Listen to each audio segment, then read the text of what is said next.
10:07 de la mañana, entramos a esta hora en nuestra primera entrevista. Nos acompaña Javier Olivera, él es experto en temas de pensiones de la Universidad del Pacífico. Así que le vamos a dar la bienvenida. Bienvenido.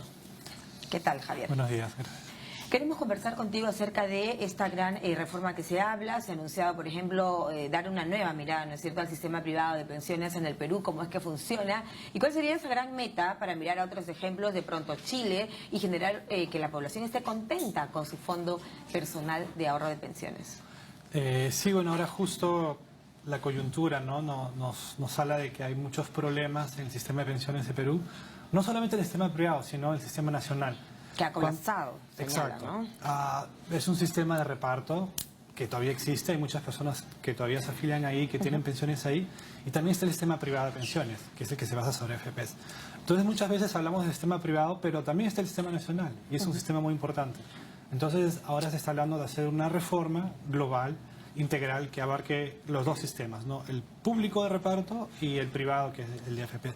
En Chile, por ejemplo, existe solamente o principalmente el sistema privado que se basa en AFP, y la semana pasada, como bien dijo usted, ha habido una gran cantidad de personas que han salido a la calle, han tomado la calle, porque de alguna manera están hartas, ¿no?, de las AFPs del sistema privado de pensiones que existe en Chile. Y que además una de las quejas principales, fíjate, sería, Javier, que se recibe las utilidades o las pensiones incluso inferiores al sueldo mínimo.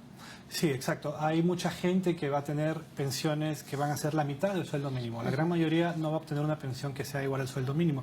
Entonces la gente salió a manifestarse. Porque el gobierno, si bien chileno ha hecho un par de comisiones grandes de reforma en el 2008 y ahora en el 2015, aún no se sienten, ¿no?, los efectos de estos grupos de trabajo, ¿no? Sobre todo en el último grupo de trabajo, la presidenta Bachelet aún no ha decidido hacer la reforma, ¿no? Hay un grupo que ha dado 3 opciones de política, pero aún no hay una opción ejecutiva, ¿no?, sobre qué política tomar. Y la gente, bueno, la gente se expresa, ¿no? La gente se siente abusada. Y esta marcha ha sido multitudinaria. Exacto, incluso, en ¿no? 40 ciudades de Chile. Exacto, no ha sido poca cosa. No, Así que no. estamos mirando un ejemplo, digamos, un modelo para bien o para mal. ¿Cuál sería el gran cambio? ¿Qué necesitaríamos en el Perú? Bueno, en Perú el problema es que yo creo que no deben existir dos sistemas compitiendo. Tenemos la gente que va al sistema nacional y otra gente que va al sistema privado. Y un sistema de reparto... ¿Por qué decimos que la ONP ha colapsado? Sí.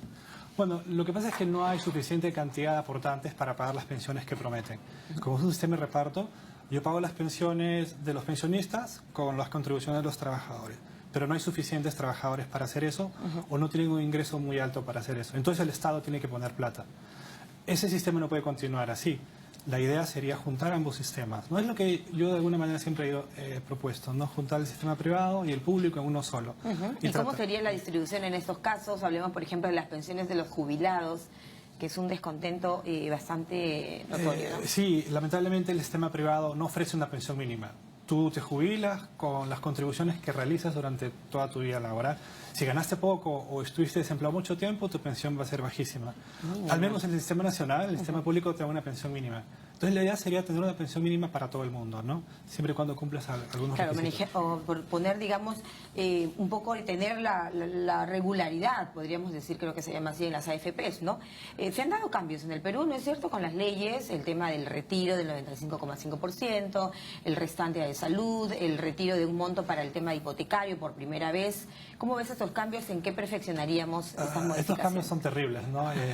Son un paso para destruir el sistema de pensiones, ¿no? Al margen de que sea sistema privado, público, FP o Estado. No fue acertado, por ejemplo. No, son medidas populistas, obviamente, ¿no? Que buscan, no solucionan el problema de no tener pensión en el Perú, que es un problema grave, ¿no? Y ahorrar para tu vejez, ¿no? Tener una vejez digna. Exacto, no sabemos estas personas que retiran su fondo en qué lo van a gastar bien, lo van a perder a los días, tal vez, ¿no? Entonces es una cosa... ¿Está bien la ecuación y la medición en cuanto a la esperanza de vida en el Perú? La esperanza de vida en el Perú, bueno, es una pregunta bien técnica, ¿no? Hay muchas formas de medirla, pero yo diría que en general está bien medida para lo que se necesita. La esperanza de vida más o menos es para un hombre, cuando llegas a los 65 años, vas a vivir 20 años más si eres hombre. Si eres mujer, vas a vivir 22 años más. Te pregunto esto porque en las leyes peruanas y en las modificaciones se contempla este aspecto y ciertamente alguna ventaja para las mujeres, ¿no? No, las mujeres viven más. Es una cuestión genética, es una cuestión biológica. Como viven más, entonces sus pensiones son más pequeñas. De alguna manera eso es injusto, ¿no? En otros países se les trata de compensar un poco más, porque las mujeres viven más tiempo, salen del mercado laboral más veces, porque tienen hijos o están más periodos en la casa. En Chile, por ejemplo, a la mujer le dan un bono por cada hijo nacido. De esa manera, su pensión va a ser un poquito más grande, ¿no? En Perú aún no existe ese debate. ¿Y podría existir? Ya que miramos el modelo chileno, por supuesto. ¿sería ese uno de los cambios o de los...? Sería un cambio importante, interesante, pero no es el principal cambio que debería haber. ¿Cuál sería ese principal que tú recomendarías? La capitalización individual, que es el sistema FPs, no es la panacea, no es un sistema que nos va a resolver los problemas para nada. Necesitamos de alguna manera traer elementos de solidaridad del sistema de reparto y ponerlos ahí. Porque si no, siempre vamos a tener la pensión que vamos a acumular con nuestros salarios bajos, si vamos a estar desempleados. En un montón de años. La jubilación anticipada, ¿cómo ves tú esta figura de la jubilación anticipada, la famosa reja también? ¿Cómo funciona? ¿Debería perfeccionarse mediante qué medidas? La idea de la jubilación anticipada en principio es buena porque hay personas que ya no pueden emplearse o están incapacitadas, pero hay un abuso. Esa ley se creó de una manera temporal por 1 o 2 años y cada año se ha ido prolongando. Es decir, lo que era temporal se vuelve permanente. No, depende de cuánto fondo hayas tú alcanzado, ¿no? Pero también yo diría que eso podría revisarse eventualmente, ¿no? Y en esa revisión que tú señalas, ¿no?, de carácter técnico, ¿cómo es que funciona en otros países? Porque puede ser que tú, al momento menos esperado de tu vida tengas una emergencia verdaderamente y requieras tu jubilación anticipada. Sí, en general, por ejemplo, en países europeos la jubilación es a los 65 años y te puedes retirar anticipadamente a los 60, 62. Si haces eso, pierdes tu pensión, el valor decrece, ¿no? Porque no estás aportando lo suficiente. Esa es la solución. La otra solución es que... Pero eso pareciera algo injusto, ¿no? Depende, ¿no? Porque si tienes una situación de invalidez, por ejemplo, entonces tienes una pensión de invalidez que o generalmente enfermedad terminal. También existe. Generalmente tienes un seguro de salud que te va a cubrir ese tipo de cosas, ¿no?